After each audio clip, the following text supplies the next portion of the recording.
Episode की शुरुआत ही हाथापाई से होती है, जहाँ पे हम लोग देखते हैं कि हमारा मेमसी सुहोंग अपने क्लासमेट के साथ में मार्शल आर्ट प्रैक्टिस कर रहा था, जहाँ पे उसके हाथ एकदम हीरे के तरीके कठोर हो चुके थे। इसीलिए उसका जो क्लासमेट था वो अटैक्स को यहाँ पे ले ही नहीं पा रहा था। उसको पूरा एल्बो है यहाँ पे दर्द करने लगता है। इसीलिए वो सुहोंग से पूछता है कि उसका जो डायमंड फिस्ट है क्या वो दोबारा इंप्रूव हो गया है, क्या वो पहले यहाँ पे सुबिटल मास्टरी लेवल पे आ गया है। जिसपे सुहोंग आगे के कंफर्म करता है कि वो कुछ ही दिनों पहले सुटेबल मास्टर लेवल पे आ गया है। जिसके बाद हम लोगों को बताया जाता है कि इस दुनिया के अंदर मार्शल आर्ट सिस्टम कैसे काम करता है। किसी भी मार्शल आर्ट की प्रोफेंसी यहाँ पे 5 लेवल्स के अंदर डिवाइडेड है। पहला बिगिनर है, दूसरा प्रोफिशिएंट है, तीसरा सबेटल मास्टरी है, चौथा ग्रैंड मास्टर अचीवमेंट और पांचवा परफेक्ट कंपटीशन है। सुहोंग का दोस्त ये जान के उसे कांग्रेचुलेट करता है क्योंकि पूरी क्लास के अंदर अब उसके मुकाबले का कुछ भी नहीं है। लेकिन सुहोंग को अभी और भी ज्यादा प्रैक्टिस करनी थी, इसलिए वो अपने क्लासमेट से कहता है कि चलो आओ और ज्यादा ट्रेनिंग करते हैं। लेकिन उसका क्लासमेट मना कर देता है, ये कहते हुए कि तुम साला यहीं पे ही चलो, मैं जा रहा हूँ घर पे छोले भटूरे खा के सो जाऊंगा, दही के साथ में वो भी। और वो यहाँ से निकल जाता है क्योंकि सुहोंग को ट्रेनिंग करना कुछ ज्यादा ही पसंद है। उसके सारे महीने यहीं पे ही बीतते हैं, नहाने भी नहीं जाता ये। क्लासमेट के जाते ही यहाँ पे क्लास टीचर की एंट्री होती है, जो कि सुहोंग से कहते हैं कि तुमने यहाँ पे मार्शल आर्ट साइंस एग्जाम के अंदर पार्टिसिपेट किया है, लेकिन एक चीज तुमने अभी तक नहीं दी है, और वो है यहाँ पे रजिस्ट्रेशन फीस, जो कि 30,000 युआन थी। और अगले सोमवार यहाँ पे रजिस्ट्रेशन फीस का जो लेना देना है वो पूरी तरीके से क्लोज हो जाएगा। सुहोंग आगे से यहाँ पे टीचर से कहता है कि उसे कुछ और दिन मिलेंगे as usual main character situation. इस पे टीचर कहता है कि ऑफ कोर्स नहीं मिलेंगे। उसे पता है कि उसकी फैमिली सिचुएशन कितनी ज्यादा खराब है, लेकिन इसके बावजूद वो रूल्स को यहाँ पे चेंज नहीं कर सकता है।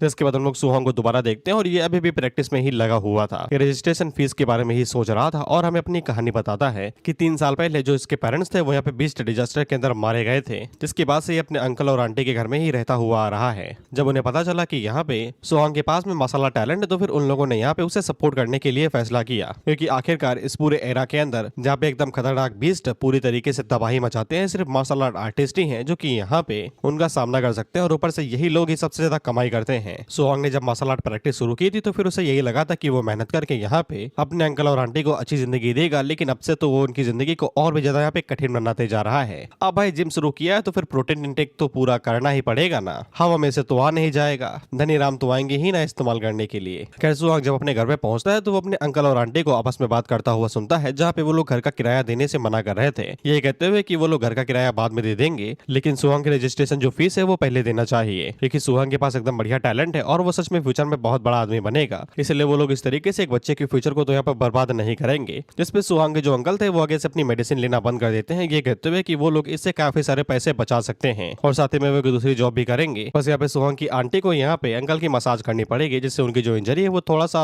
दर्द में कम रहेंगे। सुहोंग भी बाहर खड़े होकर उनकी सारी बातें सुन रहा था और उसे भी बुरा लग रहा था, लेकिन वो खुद को शांत करता है। जिसके बाद कमरे के अंदर घुस जाता है और बिल्कुल ऐसा दिखाता है कि उसने यहाँ पे उन लोगों की बात ही नहीं सुनी, जिसपे वो लोग उसे कहते हैं कि आ गए हो तो खाना वाना खा लो, तुम थक गए होगे। सुहोंग आइस पैचेस को उठा लेता है, ये कहते हुए कि ये काम मैं कर देता हूँ, लेकिन उसकी आंटी मना करती है, ये कहते हुए कि तुम कमरे में जाओ, आराम आराम करो, तुम्हें एनर्जी की जरूरत पड़ेगी। वहीं पे हम लोग सुहोंग को देखते हैं जो कि अपने बिस्तर पे लेटा हुआ इसी बारे में सोच रहा था कि वो इस तरीके से अपने अंकल और आंटी के ऊपर बोझ नहीं बन सकता, उसे अपनी प्रॉब्लम्स को यहाँ पे अपने आप ही सॉल्व करना चाहिए, क्योंकि एक मार्शल आर्टिस्ट यहाँ पे एक दिन के अंदर कई सारे हजार रुपए कमा सकता है, लेकिन इसके लिए सिर्फ एक जगह पे जाना पड़ेगा। जिसके बाद हम लोग एक बिल्डिंग को देखते हैं, जिसको देखने से पता चल रहा था कि ये ऐरी गैरी बिल्डिंग है, जिसके अंदर इलीगल या फिर लीगल फाइटिंग टूर्नामेंट चल रहे थे। अंडरग्राउंड फाइटिंग अरेना है तो इलीगल ही होगा। जिसके बाद हम लोग होस्ट को देखते हैं जो कि यहाँ पे पब्लिक को उनके नए फाइटर से इंट्रोड्यूस करवाते हैं, जिसका नाम मिनाटोर जेंटलमैन था, और ये और कोई नहीं हमारा सुहोंग है। जहाँ पे सुहोंग को 4 मैचेस जीतने थे, अगर ये 4 मैच जीत जाता है तो ये अपनी जेब के अंदर 60,000 रुपए भर के अपने घर ले जा सकता है, और अगर ये एक भी मैच हारता है तो फिर इसे कुछ भी नहीं मिलेगा, सिर्फ लोग इसके ऊपर हंसेंगे। और सब कुछ इतना आ चुका है तो फिर मैं ये लाइन कैसे न बोलूं, great power comes with great responsibility. खैर जो पब्लिक थी वो एक नए फाइटर को देख के बहुत ज्यादा हैरान थी। उन्हें यहाँ पे असल में सुहोंग की चिंता हो रही थी, क्योंकि उन्हें पता है कि ये एरिना मौत के कुएं से कम नहीं है, जो भी अंदर जाता है लहू लुहान होके आता है। इसलिए जो होस्ट थी वो यहाँ पे सुहोंग से कहती है कि पब्लिक को थोड़ा सा हाइप अप करो। सुहोंग आगे से पूछता है कैसे करूं बहना, ये तो बताती जाओ। जिसपे होस्ट उसे बताती है कि तुम लोगों का यही है यार, नए लोगों का। जिसके बाद उन्हें बताती है कि पब्लिक को हाइप अप करने का सबसे अच्छा तरीका यही है कि उनकी जला दो, उनकी बेइज्जती करो, इंसल्ट करो। जिसपे सुहोंग बिल्कुल ऐसा ही एकदम करता है और एकदम परफेक्ट एग्जांपल देता है कि बेशरम आदमी को कभी भी हाइप अप नहीं करना चाहिए। ये साला पब्लिक के ऊपर चीख के कहता है कि तुम साले 2 गड़ी के लोग, मैं यहाँ पे तुम लोगों के सामने मूत के जाऊंगा और जीतूंगा भी, तुम्हें पता भी नहीं चलेगा कि ताकत होती क्या है। जिसपे तो होस्ट भी हैरान हो जाती है कि साला इतना भी बेइज्जती नहीं करनी थी, साला पैसे ना वापस मांग ले ये लोग। हालांकि सुहोंग के इस कारनामे की वजह से पब्लिक हाइप अप हो गई थी। अब वो लोग यही चाहते थे कि मिनाटोर की धज्जियां उड़ा दी जाएं। सुहोंग को पता चलता है कि ये एक अंडरग्राउंड फाइटिंग एरिना है, तो फिर यहाँ का किलिंग इंटेंट बहुत ज्यादा हैवी है, लेकिन वो कुछ कर भी नहीं सकता है। अगर उसे जल्दी पैसे चाहिए तो फिर वो इसी तरीके से यहाँ पे पैसे कमा सकता है अपने डायमंड फिस्ट के साथ में। सुहंग का पहला मुकाबला चूहा दादा के साथ में था। वहीं पे चूहा दादा की फाइटिंग स्टाइल्स को देख के सुहंग को समझ में आ जाता है कि एकदम चतुर प्राणी है, लेकिन इसके बावजूद काफी ज्यादा इजी टू बीट है। इसलिए चूहा दादा सुहंग के ऊपर जैसे ही हमला करता है तो सुहंग उसको इजिली डॉज करता है, जिसके बाद उसके मुंह को पकड़ के सीधा उसे नीचे ही गिरा देता है और रिंग से बाहर फेंक देता है। और रिंग से बाहर फेंकने का मतलब डायरेक्ट जीत। इसलिए पहला मैच सुहंग की झोली में जाके गिरता है, जिसके बाद उसका दूसरा मैच शुरू होता है। दूसरा अपोनेंट सुहंग से कहता है कि बेटा वो तुम्हारा लक था, इस बार हम तुम्हारी चटनी निकाल देंगे। वहीं पे सुहंग उस बंदे की बिल्ड को देख के कहता है यानी कि हट्टा कट्टा था ना ये, तो सोचता है कि इसके ऊपर डायमंड फिस्ट इस्तेमाल करता हूँ। अपोनेंट सुहंग के ऊपर धड़ाके से हमला करता है, लेकिन सुहंग उसके पंच के ऊपर पंच मार के उसे ब्लॉक करता है। और सुहंग की फिस्ट पावर को देख के वो अपोनेंट भी हैरान हो गया था। वहीं पे सुहंग को पता चल जाता है कि इसकी स्ट्रेंथ उससे कम है, जिसके बाद वो यहाँ पे अपर कट मार के उसे वनरेबल कर देता है। और सुहंग को पता था कि इसने यहाँ पे अपनी अपर बॉडी के ऊपर बहुत ज्यादा फोर्स का इस्तेमाल किया है, इसलिए इसकी जो कमर है वो पूरी तरीके से ओपनिंग से भरी हुई है, इसलिए वो उसके ऊपर डायरेक्ट किक मारता है और इस वाले अपोनेंट को भी सीधा रिंग से बाहर फेंक देता है, जिससे वो दोबारा अपना सेकंड मैच भी जीत जाता है। ऑफ कोर्स ये अंडरग्राउंड फाइटिंग अरीना था, तो फिर यहाँ पे मैच फिक्सिंग भी चलती थी। और यहाँ के जो फिक्सिंग वाले थे वो सभी आगे से कहते हैं कि ये बंदा काफी ज्यादा स्ट्रॉन्ग है, इसने कई सारे मार्शल एप्रेंटिसेस को यहाँ पे हरा दिया है, ये एक्स्ट्राऑर्डिनरी बंदा है। देखते देखते सुहंग यहाँ पे अपना तीसरा मैच भी जीत जाता है। वही पे बंदा आगे से बोलता है कि इस तरीके के लोगों के ऊपर ये मैच फिक्सिंग सबसे ज्यादा बढ़िया रहती है। यहाँ पे एक फॉक्समैन था जिसने फॉक्स का चेहरा लगाया हुआ था, वो उन लोगों से कहता है कि वो जाके उसे रिक्रूट करके आता है, जिसपे फॉक्समैन का जो टीचर था वो उससे कहता है कि ये बात ना बताना कि तुम पहले एक एडवांस वॉरियर हो। वहीं पे सुहंग को पता नहीं था कि उसके ऊपर कौन सी मुसीबत आगे गिरने वाली थी। उसे यही लग रहा था कि डायमंड फिस्ट के साथ में वो यहाँ पे इस मैच को इजीली जीत जाएगा, क्योंकि अभी तक उसने सिर्फ यहाँ पे ऑर्डिनरी मार्शल अप्रेंटिस का ही सामना किया है और उसे लग रहा था कि वो 60,000 झोली में डाल के आराम से निकल जाएगा। उतने में यहाँ पे व्हाइट फॉक्स आता है। वहीं पे जो पब्लिक थे वो एक बार में ही जान जाती है कि ये तो नॉर्मल मैच चल रहा है ना, यहाँ पे कॉसी वॉरियर क्या कर रहा है, ये पूरी तरीके से चीटिंग मैच है। सुहंग को भी समझ में आ जाता है कि ये मैच काफी ज्यादा डिफिकल्ट जाएगा, लेकिन वो हारना भी अफोर्ड नहीं कर सकता है। वहीं पे फॉक्समैन उससे कहता है कि चिंता ना करो, मैं अपने स्ट्रेंथ को यहाँ पे कंट्रोल में ही रखूंगा। जिसके बाद मैच यहाँ पे शुरू होता है, तो दोनों ही तेजी के साथ हमला करने को आगे बढ़ते हैं। सुहंग अपने पहले मूव के अंदर ही पूरी ताकत लगाता है, क्योंकि यहाँ पे उसका लेवल कम है, लेकिन उन दोनों का पंच जब आपस में टकराता है तो सुहंग को समझ में आ जाता है कुछ तो गड़बड़ है, ऐसी पावर किसी कॉसी वॉरियर के पास हो ही नहीं सकती है। और सुहंग को भी समझ में आ जाता है कि ये बंदा एक ट्रू वॉरियर है, जिसने अपनी ब्लड एनर्जी को यहाँ पे सप्रेस किया हुआ है ताकि उसकी असलियत बाहर ना आए। जिसके बाद फॉक्समैन सुहंग के ऊपर यहाँ पे थंडर रस फिस्ट का इस्तेमाल करते हुए लगातार पंचेस मारता है। वहीं पे सुहंग की हालत खराब होने लगती है, क्योंकि ऐसी पावर के सामने वो यहाँ पे ज्यादा देर तक टिक नहीं पाएगा। वहीं जो पब्लिक थी वो आगे से कहती है कि ऐसा लगता है कि मिराडोर भाई का खेल आज खत्म है। जिसके बाद फॉक्समैन यहाँ पे सुहंग के पीछे बढ़ जाता है और उसके ऊपर पंचेस मारते उससे कहता है कि डिफेंड ही करोगे क्या, फाइट बाइक ही करो, स्ट्रेंथ दिखाओ अपनी। सुहंग को पता था अगर वो इसी तरीके से यहाँ पे पंचेस को अपने ऊपर लेता रहा तो वो बहुत ही जल्द हारा जाएगा, उसे यहाँ पे मौका ढूंढ के काउंटर अटैक करना पड़ेगा। लेकिन उतने में ही सुहंग के मुंह के पास एकदम राइट पंच आके रुकता है और अगले ही पल लेफ्ट पंच उसके मुंह पे लगता है, जिससे वो धड़ाम से पीछे जाके गिरता है। वहीं पे सुहंग को बस इसी से ही चक्कर आने लगते हैं। वहीं पे वो बंदा सुहंग से कहता है कि वो इस मैच से अब एक पैसा भी नहीं जीत सकता है, क्योंकि वो हारा गया है। लेकिन अगर वो यहाँ पे उन्हें ज्वाइन कर लेता है तो फिर वो यहाँ पे उसके साथ मैच फिक्सिंग करेगा और उसको जो यहाँ पे पैसा मिल रहा है इस मैच वाले वो सारे उसे मिल जाएंगे। हालांकि सुहंग साफ मना कर देता है, क्योंकि उसे यहाँ पे ईमानदारी कुछ ज्यादा ही पसंद है।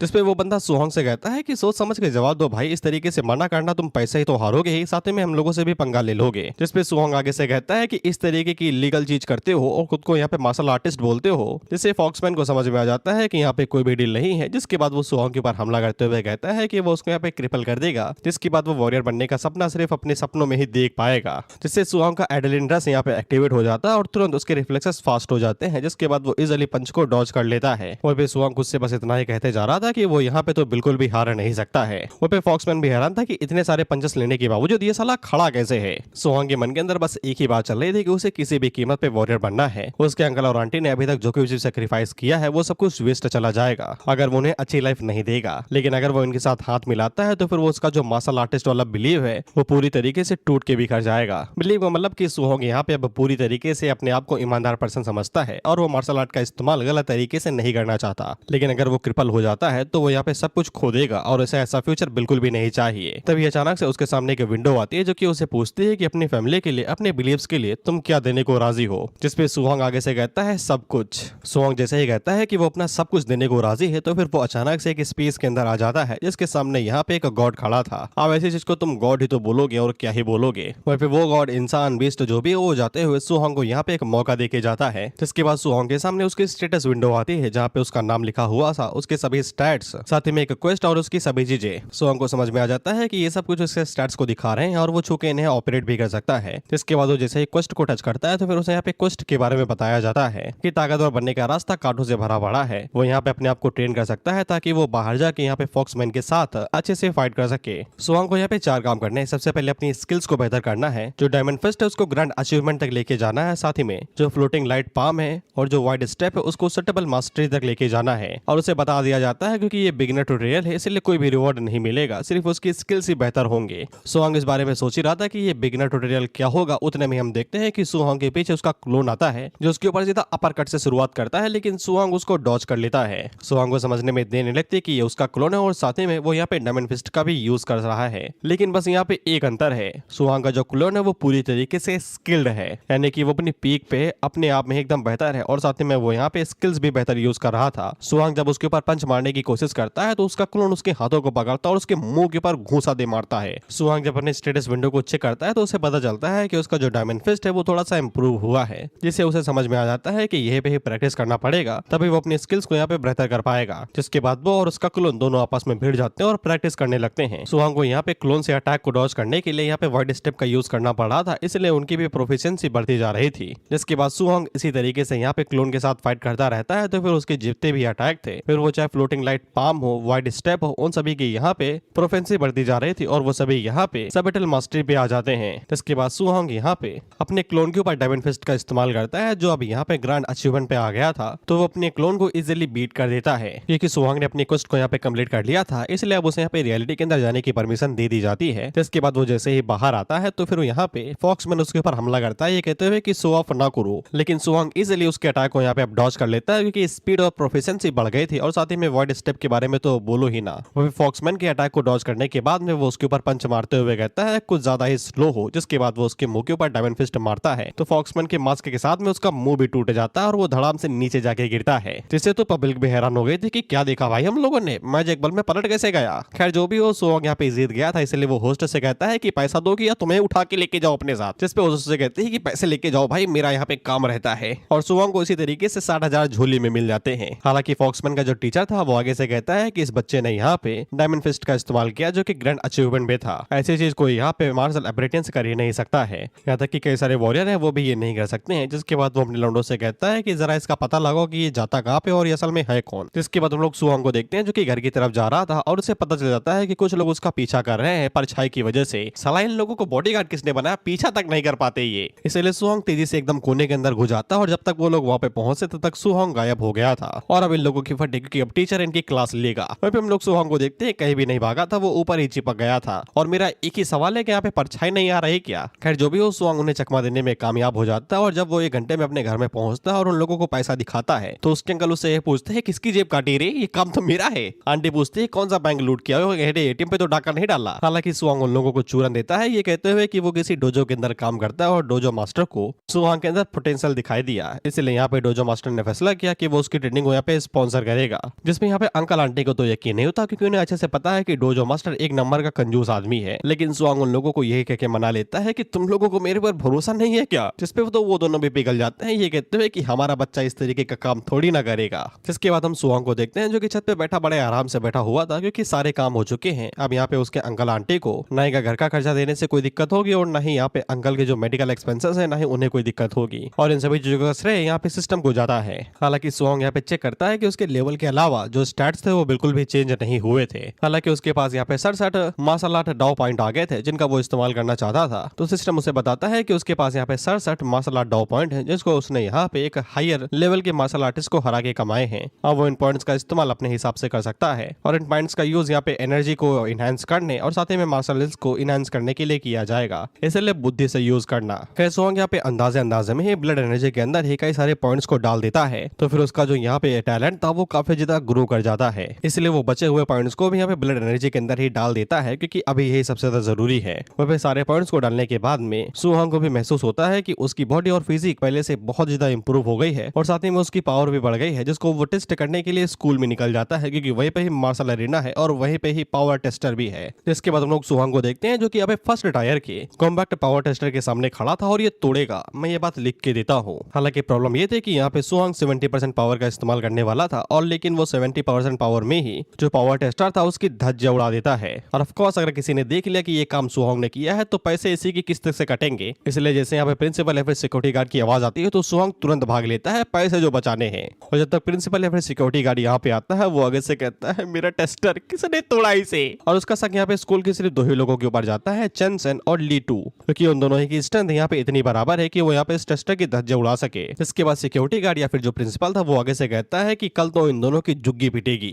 इसके बाद अगला सीन स्कूल जिम स्टेडियम का होता है जहाँ पे सुहोंग अपने क्लासमेट से पूछता है कि चिनसेन की खातिरदारी किसने की भाई, जिसपे उसका क्लासमेट आगे से बताता है कि उसे सिर्फ इतना पता है कि किसी हरामी ने कॉम्बैट टेस्टर की धज्जे उड़ा दी थी कल रात। प्रिंसिपल को यही लगा कि ये सब कुछ यहाँ पे चिनसेन ने किया, इसलिए उसकी सर्विस कर दी गई। जिसपे सुहोंग अपने मन के अंदर सोचता है चिनसेन bro thank you for the take blame. इसके बाद प्रिंसिपल उन लोगों से कहता है चुप, और प्रिंसिपल लोगों को बताता है कि आज वो उन लोगों को यहाँ पे पुराने साथी से मिलवाने वाला है जो कि यहाँ पे थर्ड टायर का वॉरियर है चेन टियान, जो यहाँ पे उन सभी लोगों को इसी रैंक की मार्शल आर्ट सिखाएगा थंडर रस फिस्ट। और वो उन लोगों से कहता है कि अच्छे से सीखना। वहीं पे इसमें कई सारे ऐसे बच्चे थे जिन लोगों ने अभी तक यहाँ पे थर्ड टायर के वॉरियर को ही नहीं देखा था, इसलिए वो सभी काफी ज्यादा एक्साइटेड थे। और यहाँ पे स्किल्स ऐसे नहीं बेची जाती, यहाँ पे सिखाने के लिए पैसा लगता है, धनी राम हर जगह काम आएंगे। सुहोंग हम लोगों को थंडरस फिस्ट के बारे में बताता है जो कि यहाँ पे व्हाइट फॉक्स इस्तेमाल कर रहा था। बेसिकली इसमें जब तुम एक पंच मारते हो तो फिर यहाँ पे जो इम्पैक्ट रहेगा वो 3 पंच के बराबर रहेगा जो पीछे से आके खटाखट लगेंगे। जैसा कि बच्चों ने बताया कि अगर तुम ऐसी कोई स्किल यहाँ पे बाहर सीखोगे किसी बाहरी डोजो में तो फिर तुम्हें खर्चा पानी देना पड़ेगा, यानी कि धनी राम का इस्तेमाल करना पड़ेगा। और हाँ, स्किल्स यहाँ पे रैंक है जैसे कि FDEFCH, जितनी ज्यादा हाई रैंक उतना ज्यादा पैसा तुम्हें देना पड़ेगा। इसलिए सुहोंग को अगर मौका मिला ये स्किल सीखने का तो फिर उसे पूरा फोकस होना पड़ेगा।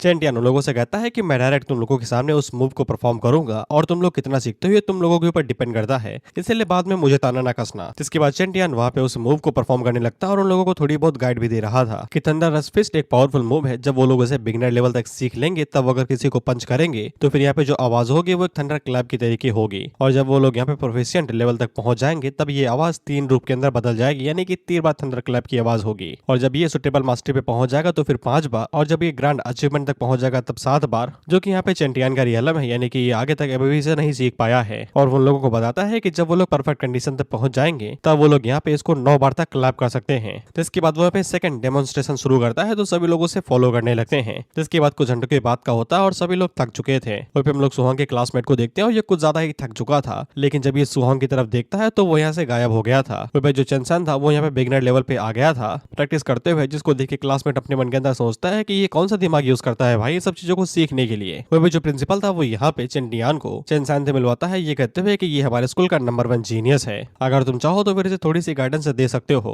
जिसपे चेन टियान आगे से कहता है कि तुम जिसको जीनियस कह रहे हो ना, दूसरी सिटी के अंदर इससे भी कोई भयानक मॉन्स्टर है और ये उसके सामने चीटी बराबर भी नहीं होगा। वह चेन टियान प्रिंसिपल से कहता है कि इस बार के जो स्टूडेंट वो काफी ज्यादा बेकार हैं, उनके अंदर टैलेंट की कमी है, ऐसा लगता है कि वो बेफालतू में यहाँ पे आ गया। जिसपे प्रिंसिपल आगे से कहता है कि एक स्टूडेंट यहाँ पे बिगिनर लेवल पे पहुंच गया और इतना काफी है, अगर उसे ये उम्मीद थी कि वो यहाँ पे टॉप टायर जीनियस ढूंढेगा तो ये सिर्फ उसकी गलत फहमी थी। मार्शल आर्ट का रास्ता कुछ ज्यादा ही क्रूअल होता है, इसलिए जो टैलेंट होता है वो काफी ज्यादा इंपॉर्टेंट रहता है, लेकिन बिना हार्ड वर्क और किस्मत के यहाँ पे वो सब कुछ भी बेकार हो जाता है। उतने में ही इन दोनों को थंडर क्लैप की आवाज आ रही थी जो कि यहाँ पे 5 बार हुआ था, सॉरी 7 बार हुआ था, इसलिए यहाँ पे ग्रैंड अचीवमेंट लेवल को हासिल कर लिया था, जिसको देख के वो सभी लोग हैरान थे कि ये आया कहाँ से। हालांकि प्रिंसिपल सुहोंग के कपड़ों को देख के पहचान लेते हैं कि ये उनका ही बच्चा है, और उतने में सुहोंग यहाँ पे दोबारा एक मूव को परफॉर्म करता है तो इस बार यहाँ पे 9 थंडर क्लैप की आवाज आती है, जिसको देख के चेन टियान काफी ज्यादा हैरान होता है क्योंकि इतना तो चेन टियान भी सीख नहीं पाया था, लेकिन जब वो यहाँ पे सुहोंग को परफॉर्म करता हुआ देखता है तो फिर उसको भी टेक्निक के बारे में समझ में आ जाता है। जिसके बाद वो भी यहाँ पे परफॉर्म करता है तो वो भी यहाँ पे ग्रैंड मास्टर अचीवमेंट लेवल पे आ गया था। सुहोंग की वजह से ये ब्रेक थ्रू कर पाया, नहीं तो ये कभी भी ब्रेक थ्रू ना कर पाता, इसलिए वो यहाँ पे सुहोंग से मिलने के लिए जाने लगता है ताकि देख सके कि वो बच्चा कौन है। हालांकि जब तक वो लोग यहाँ पे पहुंचते थे सुहोंग यहाँ पे जा चुका था।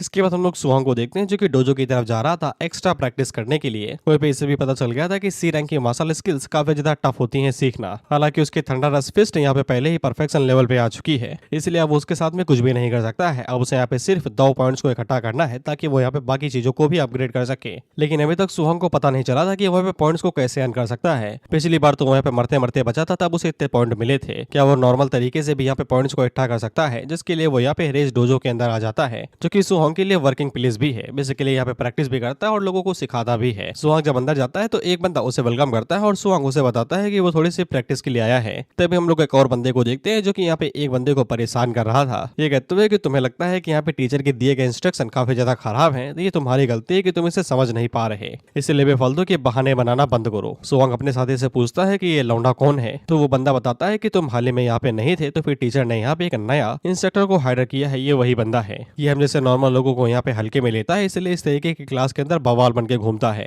जिसके बाद हमें इसका नाम भी बताया जाता है जो कि यहाँ पे लियान था, और वो बंदा यहाँ पे सुहांग को बता देता है कि ये काफी ज्यादा स्ट्रॉन्ग है। लियान यहाँ पे उस बंदे को पंच करता है, उससे पहले ही सुहांग उसके हाथ को पकड़ लेता है, ये कहते हुए कि फालतू का बवाल नहीं। इस पे लियान उसे कहता है कि हाथ को जाने दोगे या फिर हम लोग सीधा 1v1 के फाइट के अंदर करें, जिसके लिए सुहांग मान जाता है। लेकिन उतने में यहाँ पे क्लास टीचर आ जाता है जो कि उन लोगों से कहता है कि बस करो भाई, काहे तासुर मचा के रखा है। जिसपे लियान यहाँ से निकल जाता है, ये कहते हुए कि तुम्हारी किस्मत अच्छी है। जिसपे सुहांग अपने मन के अंदर सोचता है बड़ा हरामी बंदा है। वो पे टीचर उन लोगों से कहता है कि आज वो उन लोगों को यहाँ पे रेजिसी स्पीयर टेक्निक सिखाएगा। रोज बिल्कुल सिंपल है कि वो सिर्फ एक ही बार सिखाएगा, दोबारा वो कुछ भी नहीं बताएगा। ये भी ना दिखाओ ना भाई, लेकिन वही बात है 200 रुपए में क्या ही लोगे, इससे अच्छा साला ऑनलाइन देख लो तुम लोग। वो पे टीचर जब ये सब कुछ डेमोन्स्ट्रेट कर रहा था तो वो मन के अंदर यही सोच रहा था कि बस एक डेमोन्स्ट्रेशन से ये लोग क्या ही सीख पाएंगे, यूजलेस जो है। लेकिन हम लोग यहाँ पे सुहांग को देखते हैं जो कि बड़े गौर से ये सब कुछ देख रहा था। नॉर्मल लोगों के लिए डेमोन्स्ट्रेशन एकदम हल्की हल्की जा रहे थे, लेकिन सुहांग के लिए उसे यहाँ पे एनर्जी लेवल दिखाई दे रहे थे। खैर इसके बाद डेमोन्स्ट्रेशन खत्म होता है तो टीचर यहाँ से निकल जाता है, ये कहते हुए कि बाकी तुम लोग सीख लेना, ये तुम्हारे ऊपर डिपेंड करता है कितना सीखोगे।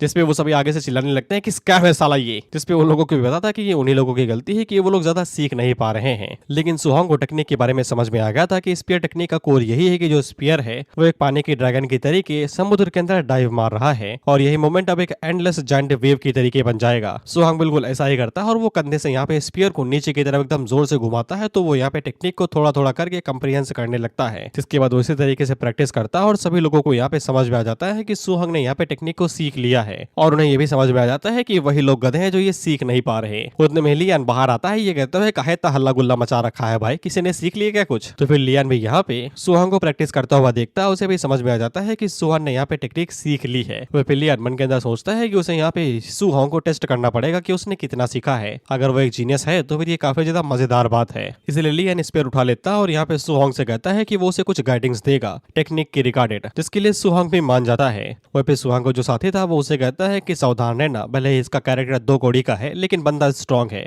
तो हल्के में इसे बिल्कुल भी ना लेना। तो सुहांग आगे से कहता है ओके। जिसके बाद वो यहाँ पे लियान से कहता है कि प्लीज गाइड मी। जिस पे लियान आगे से यहाँ पे अपने स्पीयर को गाइड करते हुए बताता है कि उसकी टेक्निक यहाँ पे सटल मास्टरी पे है, बी साइलेंट है साला इसमें, स्पेलिंग की बात कर रहा हूँ। तो फिर जब सुहांग यहाँ पे परफॉर्म करता है तो फिर उसकी जो टेक्निक थी वहाँ पे प्रोफिशिएंट लेवल पे थी। इसको देख के तो लियान भी हैरान हो जाता है कि साला ये इतनी जल्दी यहाँ पे प्रोफिशिएंट लेवल पे कैसे आ गया। स्पीयर टेक्निक का जलवा दिखाने के बाद में वो सबसे पहले यहाँ पे लियान के स्पीयर के पास स्ट्राइक मार के उसके स्पीयर को पहले उससे दूर करता है, और लियान अभी भी इसी चीज को प्रोसेस कर रहा था कि इसका लेवल इतनी जल्दी कैसे बढ़ गया, साले फाइट पे फोकस कर। जिसके बाद सुहांग यहाँ पे दूसरी स्ट्राइक मारता है और दूसरी स्ट्राइक के अंदर वो यहाँ पे लियान से उसका स्पीयर दूर फिकवा देता है, और बिना स्पीयर के तो फाइट तुरंत ही ये हार जाएगा। तो फाइट का विजेता यहाँ पे सुहांग हुआ और उसको यहाँ पे 35 पॉइंट मिलते हैं, क्योंकि उसने यहाँ पे हायर लेवल के वॉरियर को जो हराया था, जिससे सुहांग को समझ में आ जाता है कि नॉर्मल फाइट्स भी यहाँ पे उसे पॉइंट दे सकती हैं, इसलिए उसको यहाँ पे और भी लोगों के साथ फाइट करना चाहिए। और हम लोग लियान को देखते हैं और बंदे का जो डाउ हार्ट था वो डगमगा गया था। इसको लग रहा था कि यही बाहुबली है पूरे इलाके के अंदर, और ये सोचता है कि इतने सालों तक जो उसकी पहचान थी ये सब कुछ बर्बाद हो गई, सब कुछ वेस्ट चला गया। जिसके बाद वो यहाँ पे सुहांग के ऊपर हमला कर देता है, लेकिन तभी यहाँ पे टीचर आ जाता है जो कि यहाँ पे लियान को रोक देता है। इसके बाद वो आगे बढ़ता है और लियान के मुंह के ऊपर चट्टा दे मारता है, ये कहते हुए अगर तुम यहाँ पे एक हार का सामना नहीं कर सकते तो फिर किस तरीके के मार्शल आर्टिस्ट बनोगे तुम। और फिर टीचर भी यहाँ पे ये बात जानता था कि यहाँ पे सुहांग ने मेहनत की है, वो एक बार में यहाँ पे स्पीयर टेक्निक को प्रोफिशिएंट लेवल तक सीख गया, जिसका मतलब ये है कि वो आगे जाके और भी बेहतर बनेगा। इसलिए फालतू में बात को आगे बढ़ाने का कोई भी फायदा नहीं है। और वो ये भी बात जानता है कि यहाँ पे लियान के पास टैलेंट है, लेकिन वो कुछ ज्यादा ही एरोगेंट है, इसलिए हार से उसे थोड़ी सी बुद्धि मिलेगी कि उससे भी बेहतर लोग होते हैं। साथ ही में टीचर सुहांग से भी माफी मांगता है कि उसने यहाँ पे लियान को अच्छे से नहीं सिखाया। वह पे सुहांग काफी ज्यादा हैरान था कि इसने तो बड़ी जल्दी अपने रंग रूप बदल लिए भाई। कर इसके बाद सुहांग घर पे जा रहा था तो फिर उसे समझ में आ रहा था कि धीरे धीरे करके उसकी स्ट्रेंथ बढ़ती जा रही है और मार्शल पॉइंट भी मिल रहे थे। अब उसके पास अपग्रेड करने को कुछ भी नहीं था और कुछ ही दिनों के अंदर एग्जाम भी शुरू हो जाएगा। कई सारे स्टूडेंट जिनके पास पैसा रहेगा वो तो यहाँ पे हाई ग्रेड के एलॉय वेपन्स के साथ में आएंगे, इसलिए सुहांग को भी एक वेपन की जरूरत पड़ेगी, तभी वो एग्जाम को यहाँ पे अच्छे से कर पाएगा। लेकिन समस्या यही है कि दिल में तो चाहत है और मन में भी हसरत है, लेकिन जेब में पैसा नहीं है, क्योंकि सुहांग के जो पैसे हैं वो यहाँ पे उसकी आंटी के मेडिकल ट्रीटमेंट के लिए ही काफी नहीं होते, तो फिर एक अकेला वेपन खरीदने के बारे में तो भूल ही जाओ। इसलिए सुहांग को यहाँ पे कोई दूसरा तरीका सोचना पड़ेगा। उतने में उसे यहाँ पे एक एड दिखाई देती है जहाँ पे बताया जा रहा रहा था कि स्टार सिटी के अंदर कई सारे फ्यूरियस बीस्ट देखे जा रहे हैं, इसलिए सिटी लॉर्ड ने यहाँ पे एक ऑर्डर जारी किया है कि जो यहाँ पे वॉरियर्स है वो इकट्ठा आके जो बीस्ट है उन्हें मार सकते हैं और बदले में उन्हें कई सारे रिवॉर्ड भी मिलेंगे, जिससे सुहोंग को आइडिया मिल जाता है कि अब उसे आगे क्या करना है। जिसके बाद हम लोग सुहोंग के अंकल और आंटी को दोबारा देखते हैं, जहाँ पे आंटी सुहोंग के अंकल से कहती है कि वो इतना ज्यादा काम क्यों कर रहे हैं। सुहोंग ने पिछली बार उन लोगों को पैसे भी तो दिए थे ना, लेकिन अंकल कैसे बताते हैं कि सुहोंग काफी ज्यादा छोटा है, अगर वो लोग घर का सारा खर्चा उसके कंधों के ऊपर डाल देंगे तो फिर वो लोग बड़े कैसे कहलाएंगे, इसलिए वो यहाँ पे अभी भी काम कर रहे हैं ताकि बचा कुचा पैसा वो यहाँ पे बच्चों के लिए बचा सके। फोटो से शायद से मुझे लगता है कि इनके भी कुछ बच्चे हैं जो कि शायद से अलग कहीं पढ़ रहे होंगे, अभी तक ऑथर ने उन्हें इंट्रोड्यूस नहीं किया है। शायद उतने में सुहोंग घर पे वापस आ जाता है तो वो लोगों से वेलकम करते हैं और सुहोंग यहाँ पे आंटी से आइस पैचेस मांगता है जो यहाँ पे वो अंकल के ऊपर लगा थे, तब तक आंटी कोई दूसरा काम कर ले। और फिर सुहोंग अपने अंकल से कहता है कि वो पैसे कमा रहा है, इसलिए उन्हें इतना ज्यादा काम करने की जरूरत नहीं है, वो घर पे रुक के यहाँ पे आंटी का ख्याल क्यों नहीं रखते। जिसपे अंकल आगे से कहते हैं कि ये काफी ज्यादा बढ़िया चीज होगी, लेकिन वो आराम से बैठ भी तो नहीं सकते हैं। जिसके बाद वो यहाँ पे सुहोंग से कहते हैं कि तुम घर की चिंता ना करो, मैं यहाँ पे खुद को ज्यादा पुश नहीं कर रहा हूँ, सब कुछ बढ़िया है। और आंटी सुहोंग से कहती है कि उसे पैसे बचाने चाहिए आगे की मार्शल आर्ट ट्रेनिंग के लिए, और वो लोग भी उसके लिए यहाँ पे पैसे बचाना चाहते हैं जितना वो कर सके उतना। जिससे सुहोंग को समझ में आ जाता है कि ये लोग पीछे नहीं हटने वाले, ये लोग अपनी जिंदगी तक कमाते रहेंगे और इनके पास इतना भी टाइम नहीं बचेगा कि ये लोग रिटायरमेंट ले सके। बेसिकली होता है कि एक टाइम पे तुम सारा भार अपने बच्चों को दे देते हो, जिसके बाद अपनी लाइफ को एंजॉय करते हो खुद के पैसों से। इंडिया में नहीं होता, लेकिन बाहरी देशों में ऐसा होता है। एक बार बच्चा अपने पैरों में खड़ा हो गया, लात मार के घर से भगा दो, अब वो भूखा रहे या फिर नंगा, इससे तुम्हारा कोई लेना देना नहीं है, अब तुम अपनी लाइफ को एंजॉय करोगे मस्त। इसलिए सुहोंग फैसला करता है कि वो यहाँ पे 20 टन के अंदर जाएगा ताकि उसे यहाँ पे पैसे मिल सके। उसे अच्छे से पता है कि वहाँ पे जाना खतरा मोल लेने के बराबर है, तो वो सबसे पहले अपनी स्ट्रेंथ को बढ़ाता है। उसके पास जितने भी 2 पॉइंट थे वो उनको ब्लड एनर्जी के अंदर ऐड कर देता है, जिससे सुहोंग की ब्लड एनर्जी अब यहाँ पे 95 तक आ जाती है, जिससे अब वो यहाँ पे सिर्फ कुछ ही कदम दूर है वॉरियर बनने से। जिसके बाद अगला सीन 2 दिनों के बाद का होता है, जब हम लोग सुहोंग को प्रैक्टिस करता हुआ देखते हैं। अब इसकी जितनी भी स्किल्स थी वो सभी परफेक्ट लेवल पे आ गए थे, अब उसे यहाँ पे कुछ भी तैयारी करने की जरूरत नहीं थी, अब ये रेडी था सिटी को छोड़ के यहाँ पे हंट के लिए। इसके बाद अगला सीन सीधा यहाँ पे वॉरियर बेस से ही होता है, जो कि यहाँ पे हंट के लिए रास्ता है, यहीं पे तुम रजिस्टर करोगे और आगे जाके शिकार करोगे। सुहोंग जब वॉरियर बेस पे पहुंचता है तो ये जगह वॉरियर से भरी पड़ी थी, यहाँ पे ऐसे कई सारे वॉरियर थे जिनको तुम डेली लाइफ में नहीं देख सकते हो, क्योंकि ये अक्सर यहाँ पे हंट के लिए जाते रहते हैं, कहाँ ये देख पाओगे। साथ में सुहोंग ने यहाँ पे एक गाइड भी खरीद लिया था, जहाँ पे उसे यहाँ पे हर एक बीस्ट के प्राइस के बारे में बताया जा रहा था, ये कौन सा बीस्ट मारने पे कितने ब्लू स्टार कॉइन मिलेंगे और शायद से ये कॉइन करेंसी के अंदर एक्सचेंज हो जाएंगे। साथ में इसमें खास तौर पे ये लिखा हुआ था कि एक बीस्ट को मारने के बाद में तुम्हें उसका लेफ्ट कान काटना पड़ेगा, ताकि ये प्रूफ रहे कि तुमने यहाँ पे बीस्ट को मारा है बॉन्डी के तरीके। अच्छा वो इसने गाइड खरीद लेने तो ये खाली हाथ ही जाता, तब इसको यहाँ पे लाइव डेमो भी मिलता है, क्योंकि एक बंदा बोरे के अंदर कान भर के लाता है और वहाँ पे उन्हें एक्सचेंज करवाता है। साथ में सुहोंग की नजर एक ग्रुप के ऊपर भी पड़ती है, जो कि दिखने से ही हरामी लग रहे थे, दिखने से ही नहीं और बातों से भी, क्योंकि ये सभी लोगों को साइड में फेंकते जा रहे थे। ये कहते हैं मास्टर ये आ रहे हैं, हटो यहाँ से। वहीं पे सुहोंग जब इस चीज को देखता है तो फिर उसे यहाँ पे पता नहीं क्यों अचानक से फॉक्स व्हाइट मैन की याद आ जाती है। ऑफ कोर्स लोग इस चीज से भड़के हुए थे, वो आगे से कहते हैं अगर इसका बाप या फिर इसका अंकल इस जगह का मालिक ना होता ना, हम इसे धर के कूट देते और ऐसी सर्विस करते कि इसके घर वाले भी इसे पहचान ना पाते। वो पता नहीं क्यों मास्टर ये यहाँ पे सुहोंग को ही घूरे जा रहा था, वो भी तिरछी नजरों से, जिसपे तो सुहोंग भी हैरान था कहीं पहली नजर का प्यार तो नहीं हो गया साले को मुझसे। खैर सुहोंग को समझ में आ जाता है कि खतरा यहाँ पे सिर्फ बीस्ट नहीं बल्कि इंसान भी है, उसे और भी ज्यादा सावधान रहने की जरूरत है। जिसके बाद अगला सीन विल्डरनेस एरिया का होता है, जहाँ पे सुहोंग अकेले जा रहा था, तो गार्ड उसे जाने तो देता है, लेकिन मन के अंदर यही सोचता है कि इस बंदे की भी फटेगी जैसे बाकी लोगों की फटी है। जिसके बाद हम लोग सुहोंग को जंगल के अंदर देखते हैं और ये काफी ज्यादा एक्साइटेड वे में अंदर घुस रहा था कि लठ गाड़ देंगे। अगला सीन 2 घंटे के बाद का था और इसका लठ अभी तक गड़ा नहीं था, हालत खराब हो गई थी इसकी। जंगल के अंदर ये 300 किलोमीटर चल लिया, लेकिन इसे घंटा अभी तक कोई एक बीस्ट नहीं मिला। इसे समझ में आ जाता है कि और भी गहराई में जाना पड़ेगा।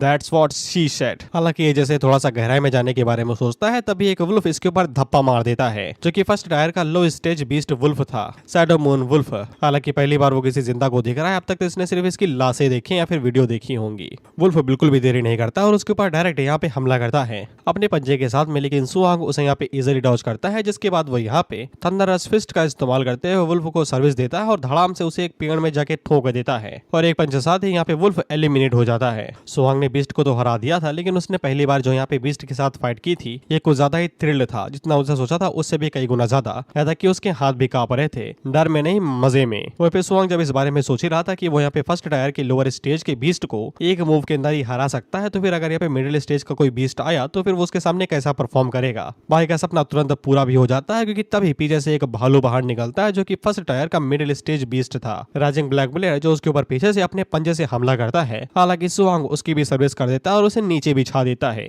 वो फिर सुहोंग को समझ में आ जाता है कि जितनी उसके पास ताकत है, उसके अंदर अगर वो यहाँ पे किसी भी फर्स्ट टायर के बॉस के साथ भिड़ जाए तो फिर उसे कोई भी खतरा नहीं है, लेकिन सेकंड टायर के बॉस के साथ में दूरी बना के रखनी पड़ेगी क्योंकि वो इसकी चड्डी फाड़ सकते हैं। जिसके बाद सुहोंग सबसे जरूरी काम करता है जो कि बीस्ट को मारने के बाद में उसका कान काटना। उतने में सिस्टम यहाँ पे सुहोंग को बताता है कि वो यहाँ पे ब्रेक थ्रू के लिए रेडी हो चुका है और वो किसी भी टाइम यहाँ पे ब्रेक थ्रू कर सकता है। लेकिन इसी के बाद सुहोंग को एकदम जबरदस्त ऑरा महसूस होता है जो कि पीछे से आ रहा था। उसे समझ में आ जाता है कि पीछे एक खतरनाक बीस्ट है, तो ये जाके उसे चेक करता है और ये जब वो जगह को देखता है तो फिर यहाँ पे फर्स्ट अपर स्टेज का ब्लैक पाइथन था जिसके साथ दो लोग यहाँ पे फाइट कर रहे थे, लेकिन वो दोनों उसके सामने बिल्कुल भी नहीं टिक पाते। वो एक ही स्ट्राइक में उन दोनों की यहाँ पे चटनी बना देता है। जिसके बाद वो पाइथन यहाँ पे सुहोंग को भी देख लेता है तो वो उसके ऊपर भी अपनी पूंछ से स्ट्राइक मारता है। सुहोंग जंप करके उसे डॉज तो करता है, लेकिन पाइथन काफी ज्यादा फुर्तीला था, इसलिए वो दोबारा अपनी पूंछ का इस्तेमाल करते हुए उसके ऊपर दोबारा स्ट्राइक मारता है जो कि यहाँ पे सुहोंग को बड़ी जोर की लगती है। इससे सुहोंग का भी पानी निकल जाता है, लेकिन लाल वाला, और साथ में उसको यहाँ पे एक लाश के भी दर्शन हो जाते हैं। लेकिन किस्मत उसकी अच्छी थी क्योंकि वो लाश अपने साथ यहाँ पे स्पीयर लेके आए थे। तो फिर सुहोंग उस स्पीयर को उठा लेता है और फाइट के लिए रेडी हो जाता है। जिसके बाद पाइथन दोबारा उसके ऊपर यहाँ पे अपने मुंह से हमला करता है तो सुहोंग उसको यहाँ पे इजीली डॉज करता है। सुहोंग हम लोगों को बताता है कि अपर स्टेज के बीस्ट को मारने के लिए कम से कम यहाँ पे कई सारे वॉरियर्स की जरूरत पड़ती है, लेकिन उसने अपनी सभी स्किल्स को यहाँ पे परफेक्ट कॉम्पिटिशन पे रखा हुआ है और वो इजीली यहाँ पे मिडिल टायर के बीस्ट को हरा सकता है। तो फिर वो शायद से यहाँ पे ब्लैक पाइथन के साथ में भी फाइट कर सकता है। इसके बाद वो एक पेड़ का सहारा लेके हवा में जंप मारता है और ऊपर से ही यहाँ पे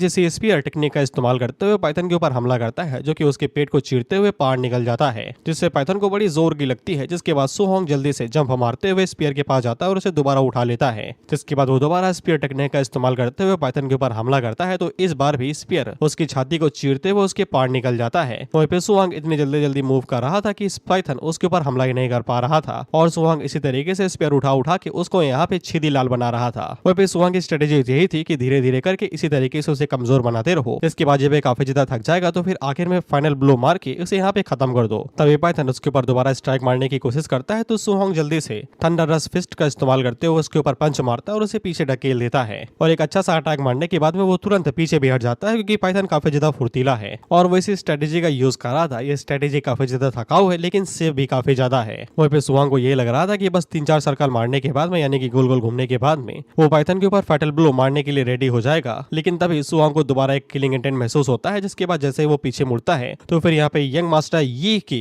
जो यहाँ पे चले थे वो यहाँ पे सुहोंग के ऊपर ब्लो मारते हैं, जिससे सुहोंग दूर जाके गिरता है। सुहोंग उन लोगों से पूछता है कौन हो रे बड़वो, जिसपे ये उसे कहता है कि कैसा रहेगा कि अगर तुम ये ब्लैक पाइथन हमें दे दो। ये उसे कहता है कि जब मैंने तुम्हें पहली बार देखा था जो तुम अकेले यहाँ पे सिटी को जा रहे थे छोड़ के, मुझे यही लगा कि तुम्हारा घी खत्म हो जाएगा और कोई बीस्ट तुम्हें लपेट लेगा, लेकिन सोचा नहीं था कि इतने लकी होगे कि अब तक सर्वाइव भी कर जाओगे और यहाँ तक कि पाइथन को इतनी बुरी तरीके से घायल भी कर दोगे। हम लोग पाइथन को देखते हैं और ये बेचारा आखिरी सांसें ले रहा था। सुहोंग उनकी बातों से समझ में आ जाता है कि ये लोग बस अभी यहाँ पे आए हैं, जिसे सुहोंग तुरंत स्ट्रेटेजी बना लेता है कि ये लोग इस जगह से अभी पूरी तरीके से वाकिफ नहीं है, सभी वॉरियर्स है तो फिर सीधा फाइट करने में सीधा लॉस होगा, यानी कि चुप चुप के यहाँ पे हमला करना है। खैर इनके पास जो टैंक था वो यहाँ पे सुहोंग के ऊपर हमला करता है, ये कहते हुए कि तुमने सुना नहीं क्या कि मास्टर ये ने क्या बोला, चुपचाप वो पाइथन हमें दो और यहाँ से दफा हो जाओ। जिसपे सुहोंग की भी बुद्धि गर्म हो जाती है, ये कहते हुए कि साला मैं यहाँ तक आया, इसको इतनी बुरी तरीके से थकाया और घायल किया और ऊपर से घायल भी हुआ और ऊपर से एम्बुश करके मुझसे कहते हो कि ये छोड़ के चला जाओ, 2 करोड़ लटके लेना तो हो लो नहीं दफा हो जाओ। सुहोंग उन लोगों से कहता है कि तुम्हें लगता है कि मैं तुम लोगों को हरा नहीं पाऊंगा। जिसके बाद वो यहाँ पे टैंक के ऊपर एक जोरदार हमला करता है तो टैंक भी यहाँ पे सुहोंग की स्ट्रेंथ को देख के हैरान हो गया था, लेकिन जब तक वो हैरान हो रहा था उतने में ही सुहोंग उसके ऊपर डायमंड फिस्ट से हमला करता है और एक पंच के अंदर ही वो उसकी बत्तीसी के साथ में उसके मास्क के भी टुकड़े टुकड़े कर देता है। वो भी ये था, इसकी बातों से हम लोगों को पता चलता है कि जो फॉक्समैन था वो यही बंदा था, क्योंकि इसने भी इस डायमंड फिस्ट का मजा जो रखा हुआ था, याद है ना सुहोंग ने स्टेडियम के अंदर इसके मुंह के ऊपर घूंसा दे मारा था, इसलिए इसे याद था कि ये बंदा मिनाटोर ही है। जिसे सुहोंग भी कंफर्म कर लेता है कि ये वही बंदा है जो यहाँ पे स्टेडियम के अंदर था। वो भी ये उसे कहता है कि तुमने कई सारे लोगों के सामने मेरी पूरी इज्जत डुबा दी थी, अब मैं तुम्हारी इज्जत लूंगा।